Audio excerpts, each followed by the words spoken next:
Hi ಸ್ನೇಹಿತರೆ, ನಮಸ್ಕಾರ ಎಲ್ಲರಿಗೂ. ಗೃಹಲಕ್ಷ್ಮಿ ಯೋಜನೆಯ 11 ಮತ್ತು 12ನೇ ಕಂತಿನ ಹಣ ಬಿಡುಗಡೆಯಾಗಿದೆ ಸ್ನೇಹಿತರೆ. ನಿನ್ನೆ ದಿನಾಂಕ ಈ ಒಂದು 2 ಕಂತಿನ ಅಮೌಂಟು ಜಮಾವಣೆ ಆಗಿದೆ. ಕೆಲವರಿಗೆ 2 ಕಂತು ಜಮಾವಣೆ ಆಗಿದೆ, ಇನ್ನು ಕೆಲವರಿಗೆ 1 ಕಂತು ಮಾತ್ರ ಬಿದ್ದಿದೆ. ಸೊ ನೀವು ನಿಮ್ಮ ಒಂದು DBT ಖಾತೆಯಲ್ಲಿ DBT ಒಂದು ಆ್ಯಪ್ನಲ್ಲಿ ನೀವು ಚೆಕ್ ಮಾಡ್ಕೋಬೋದು. ಈ ಒಂದು ಗೃಹಲಕ್ಷ್ಮಿ ಯೋಜನೆಯ ಅಮೌಂಟು 2,000 ರೂಪಾಯಿ ಬಿದ್ದಿರುವಂಥದ್ದು. ಕೆಲವರಿಗೆ 4,000 ರೂಪಾಯಿ ಬಿದ್ದಿದೆ, ಇನ್ನು ಕೆಲವರಿಗೆ 2,000 ರೂಪಾಯಿ ಅಮೌಂಟು ನಿನ್ನೆ ದಿನಾಂಕ ಜಮಾವಣೆ ಆಗಿದೆ.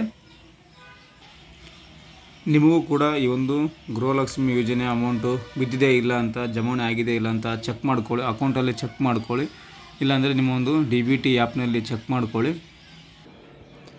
ಇನ್ನೂ ಕೂಡ ನಿಮಗೂ ಕೂಡ ಈ ಒಂದು ಗೃಹಲಕ್ಷ್ಮಿ ಅಮೌಂಟು ಬಂದಿಲ್ಲ ಅಂದರೆ ವೇಟ್ ಮಾಡಿ.